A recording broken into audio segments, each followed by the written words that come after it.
two biblical points against the metaverse, if I may. The first, the appeal to the metaverse is to make you God. Now, as we just talked about with Spencer, Zuckerberg will be God.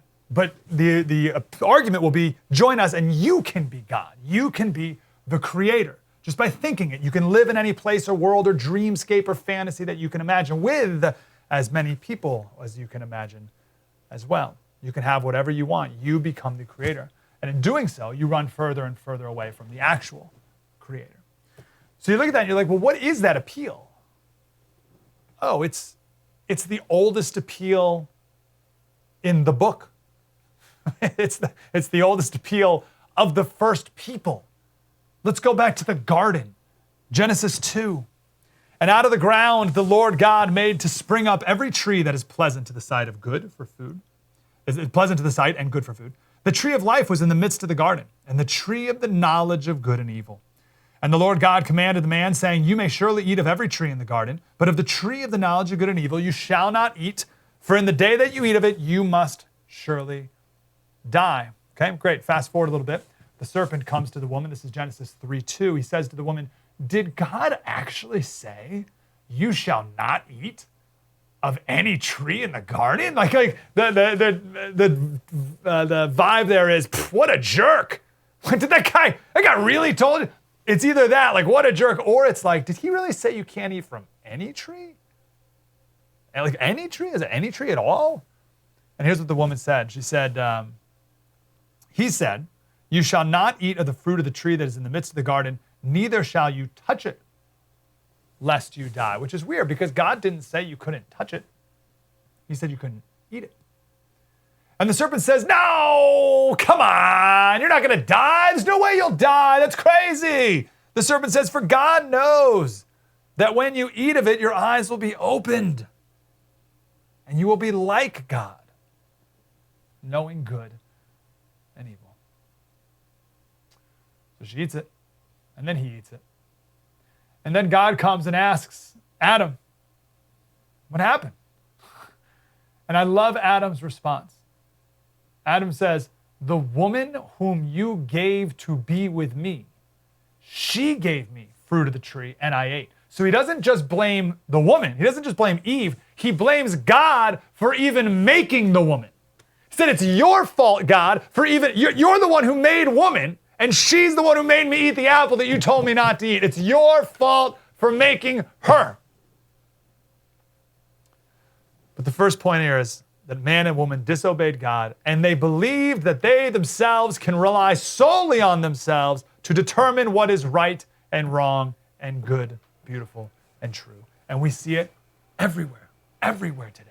People relying on their feelings to determine what is best for something and what is true. And we say beauty is in the eye of the beholder. No, there are objective truths, as Spencer was just talking about. But today in our modern world, it's all about feelings. It's not about truth. Truth doesn't matter. There's no such thing as truth. And it's about secular knowledge rather than true wisdom. The metaverse is man's next great fall. That's what it is. It's the fall. It's I know what's best. I know what's better. God, I'm a better creator than you.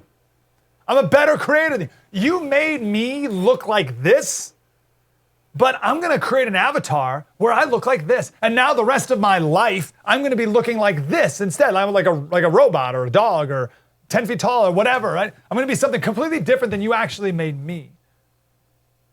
It's saying that what man has created in the metaverse is better than what God has created in the real world. And that is a lie from the pits of hell. The metaverse is full-on, outright, blatant rejection of God's creation. I'll say it again. The metaverse is a full-on, outright, blatant rejection of God's creation. God, what you created is not good enough. I can do better.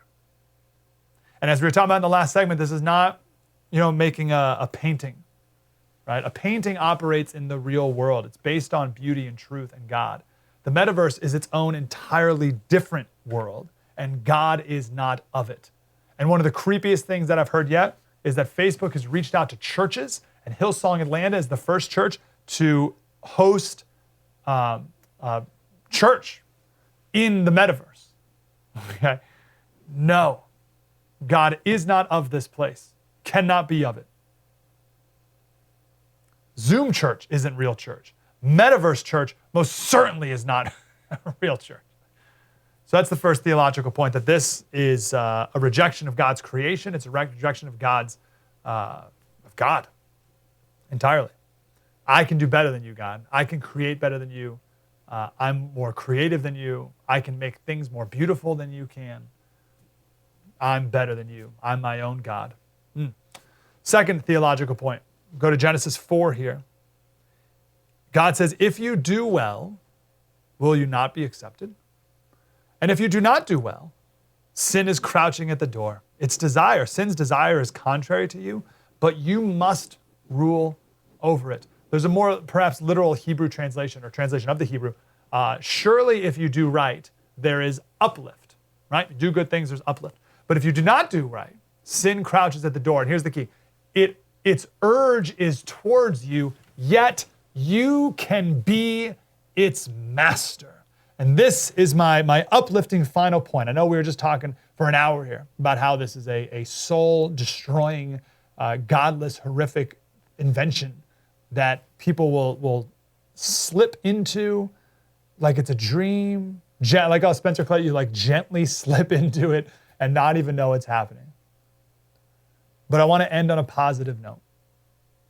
Sin is powerful, but you can be its master. The metaverse is powerful. It's the allure is unlike any allure that anything has ever been, ever in existence. Right? People believe, and it's true, that the grip of pornography is captivating. Okay, imagine the metaverse. You can have a harem of women constantly, nonstop, all the time. Okay? Sin is powerful. The metaverse is powerful, but you can be its master. And that is my call to you today. It's already here. It's already here. And it's only going to get worse. One of the great questions of mankind is free will versus determinism. Right?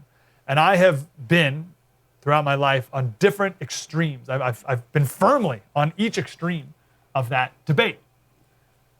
And right, like life is all free will or life is all predestination. Right? I've stood on each extreme, and my working conclusion is, it's both. You have both. You have free will. Guys, I should have said this. God's telling Cain here. This is Cain and Abel. God's telling Cain that you have the choice to do right or wrong. Your human nature is to sin, but yet you can be its master. Your human nature is to sin, yet you can be its master. You can rule over it. But here's the both. If you do rule over it, it's only by the grace of God that you're able to. And I'm telling you, you don't have to be sucked into these worlds. You don't have to be. And to prevent it, you have to build better habits now, and you have to build a better connection with God today. As Aristotle said, men become builders by building, players by playing the lyre, right? So too, we become just by doing just acts, temperate by doing temperate acts, brave by doing brave acts. You have to do the things that you want to be. And he said in the end, it makes no small difference. It doesn't make a little difference to be habituated this way or that way straight from childhood, but it makes an enormous difference, or rather, all the difference. It makes all the difference. The habits you create. You can't beat the metaverse. There's nothing we can do to stop the metaverse from happening. It's happening. It's already here. It's happening. Right? But you can build the habits now to resist it and not join it and live as the remnant. Hey, Slater Crusaders, right now on the first app, we have a special about the metaverse and the evils of it and how I'm imploring you not to join it. Have a conviction against joining it because it will be pushed on you and it will only cost you your soul. That is the severity of what we're talking about here. This is Mark Zuckerberg's new creation. He doesn't just want to run a company. He doesn't just want to run a country. He wants to be God. And he wants you to be his slave. We're going to talk all about this on the special. It's available right now on the first app. Download it on your smartphone right now, totally free, and watch our special, Beware the Metaverse. Humanity depends on resisting.